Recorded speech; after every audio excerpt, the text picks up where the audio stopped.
thought about it in that sense. It was just more like I have something to say, and I'm gonna give it a shot. You know, I always tell young cooks like, go and travel and see the world, and that's what changed my life was when I realized, having been able to travel throughout Asia, the best food wasn't in the fanciest restaurants. The best food was in literally the hole in the wall, but hole have a bad stereotype. Or food trucks too. Food trucks, perfect example. And I was like, I'm never going to be the next Daniel Boulud or Jean-Georges or my heroes. There are plenty of those amazing cooks. Maybe I can tell a story that's not being told, and do it in a medium of selling noodles and buns and, again, stuff that no one really cares about. But I'm not going to skimp on the ingredients.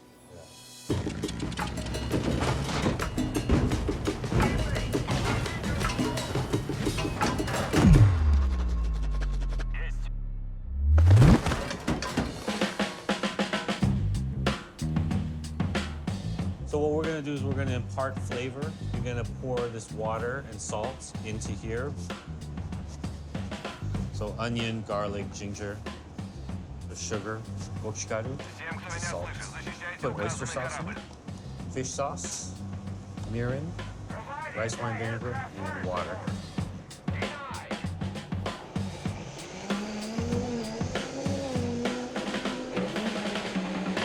And this is not how my mom would make it, or probably even his mom or any Korean, but this is, again, I did this as kind of an adaptation on the fly because we were on the streets making kogi, and so I had to like kind of take this long, laborious culture and then put it into like I had to take a movie and put it into a trailer, you know, in a sense. You know? He hacked it. I hacked it. You know, he had to reverse engineer on the fly. Well, how would you traditionally get that flavor? Through like months, weeks of fermentation. Yeah. Same ingredients, but you layer them, and then it would become a... Yeah, but also different. Like, to sort of get that funkiness that you would get from a long fermentation, he just recreated that funkiness with all the ingredients he put in. Yeah. So I used the fermented product, which is fish sauce. John, what we're gonna do is we're gonna get in there and we're gonna put a little bit. Oh man, this is real Korean. We're gonna put a little bit This experience with the rubber gloves, this is like Korean ajumas, Korean women. Thanks for letting me wear the blue ones. So, John, what we're gonna do, I'm gonna put these oysters and salted shrimp in here. So we're gonna layer each layer like that, John. Do you guys have more oysters? Or no, that's it? That's it. But actually, I don't need the oysters in this kitchen. Because I just came up with a dish. Now, how do you keep it? Because you're gonna not refrigerate it, right? Use it, but what keeps it safe? How come it doesn't go salt. bad? So the salt. So you have to get the right salinity. Yeah. So you and the keep right it temperature. pressed under a layer of salty liquid, and salt is a natural way for us to preserve the food. Yep. In the meantime, that's also good. The salt content is the most crucial step to creating the fermentation process. Okay, so you're gonna take this and you just kind of really massage it into each layer. Okay. Okay. Put a little more as you need. So while you do that and Dave comes up with something, we'll make like a little impromptu dish. We'll make our own bastard version of posam. Can I make the bastard version too, or two? You too. All right. And then put these in between the layers too. So you want to stuff it? Tuck it in? Tuck it in. And try to stuff all those chives in there. Then we're gonna pour this whole thing over it and then marinate it. Kind of get it in there. Flip it over. Spa All treatment. that spa treatment. Be very gentle and then slide it right in.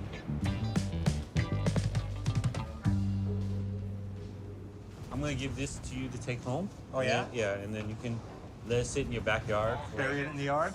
Underground? You don't have to go underground. You don't have to bury it. You can just leave it up. Outside, Leave though? it outside. Somewhere cool. If you really want to get serious, you could put it away and forget about it for a year. A year. But this one, just about a week or so, 2 weeks, and then just don't let it get hot. And then put it in your refrigerator and then enjoy it.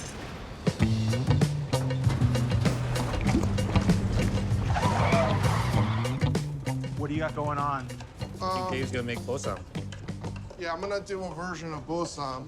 This is a dish that I remember seeing just drunk Korean people eat. Would you agree that this is like, for lack of a better term, like a popular hangover food? Yeah, or even getting drunk food, and it's like dual purpose. The poison and the cure. Yeah. But part of the problem when oftentimes they use a frozen block of defrosted oysters, which is like weird, and boiled pork belly. And while it was delicious, I always like, man, that could be such a better dish if they just use better product. So this was the whole idea. Something I think I've been fascinated by was how do you make it more delicious? I'm just trying to blanch or boil the cabbage and try to make a quick pickle out of this. All right. What vegetable is that? That's a watermelon radish. Watermelon radish? This is krill. This is the stuff that like everything in the ocean tries to eat, and it's super salty. Onions, pepper. And in your pickle here, you don't put any vinegar or anything like that? Yeah, I mean, try it. It's a little spicy. Yeah. Needs a little sweet. What's that, honey? Yeah.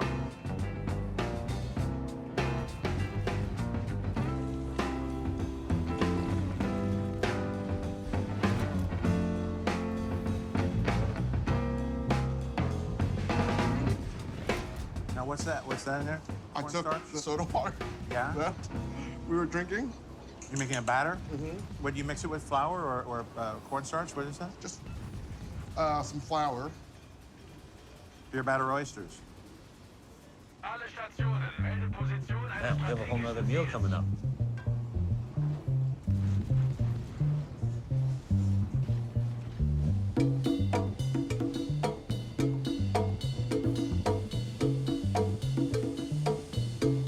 Good.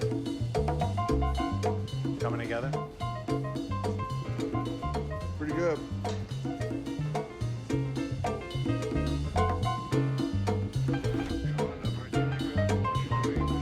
Tony Romas.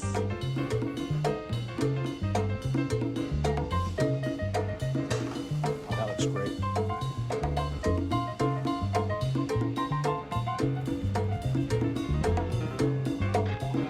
Oh, what's this? Just a little chego, making a version of a pork we serve at a restaurant called chego. Use some of the broth from his soup. Kimchi sauce, soy sauce. Season it up. Pickled daikon.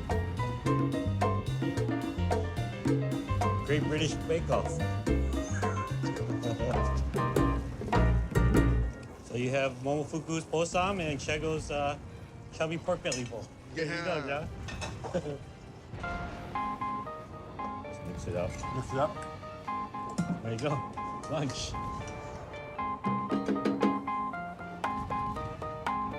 That's awesome. So good, huh? Pretty good. Oh, how's that looking? So you assemble it at the table yourself? Yeah, you make it yourself. Here, I got one here for you. Yeah.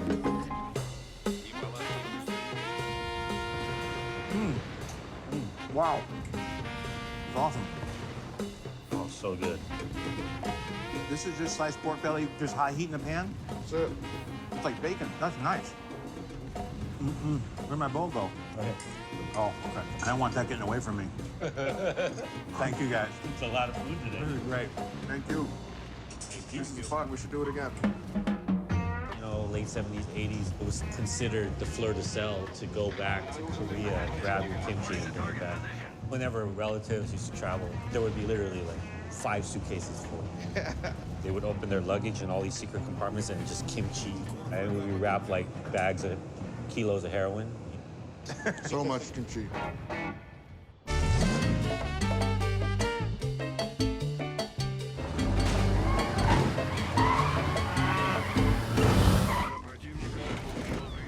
This the first time you're meeting Seth? First time in person. First time I've eaten his food a lot. Yes. So how did you said you knew him from Pot? Exactly. A lot of people could say that. You meant the restaurant. The restaurant Pot. I used to get texts all the time, and every single time he was in, I was on the other side of town or the country. What it was is we filmed a movie. We were filming The Disaster Artist a block from there. Oh, and that's we why. kept ordering the food, and like we got addicted to it. And like it's hard to find good like Korean food. I think like He'll give you a list. yeah no Because LA is probably LA has a ton of it. it's like I mean, the yeah. best city if you know where to go. Yeah. No, yeah. But this is so. I guess what are we cooking today? Well, when I found out Seth was coming on board, all I heard was that you and chickens were related. Yes. Yeah. You told me what was it? You learned to bone chickens. I made a movie once where I played a guy writing a chicken-centric cookbook. And for the movie, I was always cooking chicken. And it was never as heavily featured in the film as I would have liked, but I had to learn how to like break down Well, we'll chickens feature it basically. today. Good, thank God. I appreciate Here, it. look what we got for you here. Chickens, I can do this. Should I just start doing it? Yeah. Do you want gloves? Do you want me to wear gloves? What do you want? I don't care really, Tell but me. I will wear gloves. No, you don't have to. It's not. We're not I- serving. We're not well, selling it. I'll wear gloves. I tend to with chicken. but Yeah, Roy no, tends they're to poisonous. Never. I remember that was the first lesson that the guy who was teaching me to cut the chickens up told me. He was like, these are balls of poison. They are poisonous. They will kill you. Everything they touch turns poisonous. And I was just like, wow, I'm amazed more people aren't killed by chicken every year if that's the case, because they're commonplace. So we have 8 of these, and we're gonna make maybe 2 or 3 different things out of it. Here. I haven't done this in a long time. Let me remember the technique. What do you want me to do, boss? I want you to actually learn the You want me to learn chickens. to do this? All right. Yeah. So as you're watching him, you guys just go to town. All right. So you want to walk me through it? I haven't done this in a long time. Roy sent me to culinary school for chef, and this is one of the things I had to learn. That's how to break down a chicken. Yeah. That was a while ago. Yeah, exactly. How's he doing? Oh, okay. Sure you don't want to use a smaller knife? I don't know. This is how I kind of muscle my way through it a little bit. I don't know who taught you, but It's not as elegant a process. it's not that elegant. One chicken. There you go. Nice. All right. So you go right for the backbone first. Uh-huh. Is that You the go first first. cut? Yeah, What's your first cut? So, I cut off the wings first. Does that sound good? yeah. You can cut off the wings, break off the legs if you want, and then go backbone, or either way. So what's the trick here, Seth? You just break the bones and kind of get in Kind of there. just muscle through. Let it hang. Gravity can help you, is one thing I remember the guy saying. I like the technique, though. And then can you cut these Uh-huh. right there at the seam? And then if you could cut also the breast as well in half. Yeah. Do you want me to cut these in half? Yeah, those in half. My great aunt in New Jersey owned a kosher butcher shop when I was growing up throughout my childhood. Now we're getting to it. Exactly. Was it the type of kosher butcher shop that, like I heard about, where like they cut the head off and it runs around? No. Those are the horror stories. I never saw that. They did sell rabbi trading cards, though. Did they? They did, yeah.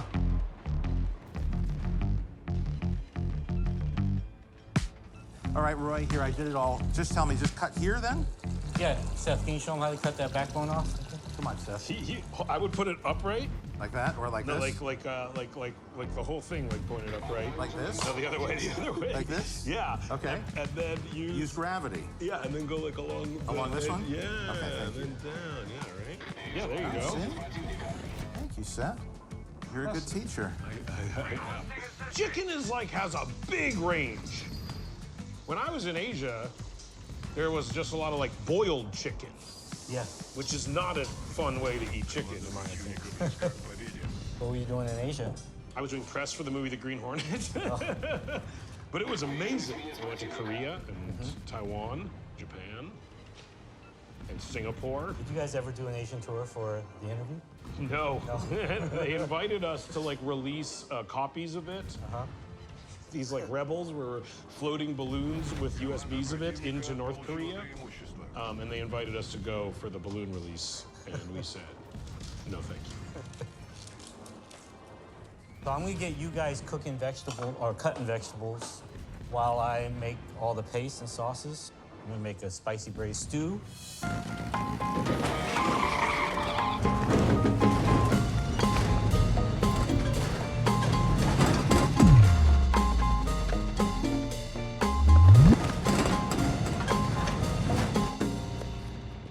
what we basically want is kind of a julienne on everything. Whoa. The onion is the easiest. I'll show you different cuts on each one. You just peel it off. Is there any trick for onions not hurting your eyes? For Just suck it up. no, there is actually. What? Wait, he's gonna wrap cellophane around your face. Yeah, exactly. Don't fall for it. You have glasses, so you should be fine. I do.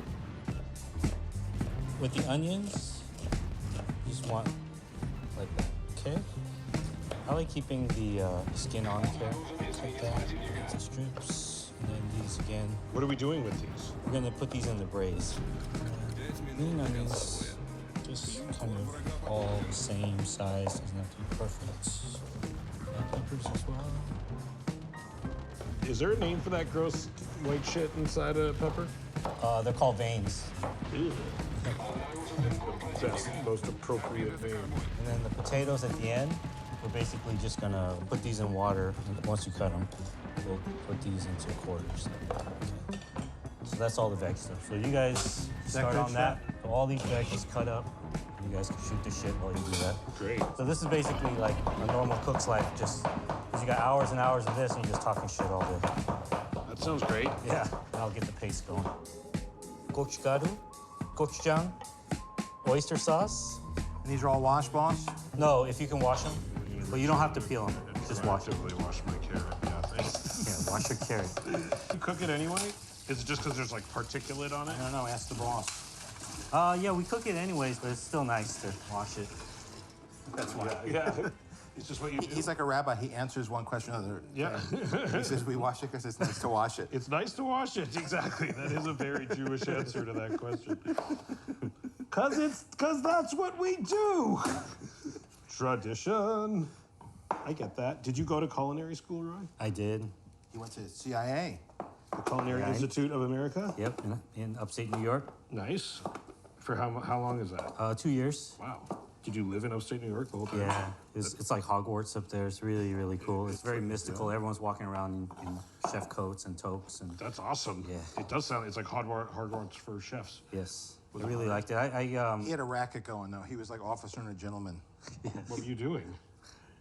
I was fresh out of LA at that time. I didn't know what I was doing. The school actually changed me. Yeah, were you like polishing the buckles or? I was helping them with their homework, but How's that? Yeah, I was helping them with the knife cuts. I was cooking. What does more that mean? than You were teaching them or doing it for them? I wasn't doing it for them. I was kind of You were teaching like a little bit. tutor. Yeah. Oh, okay. That's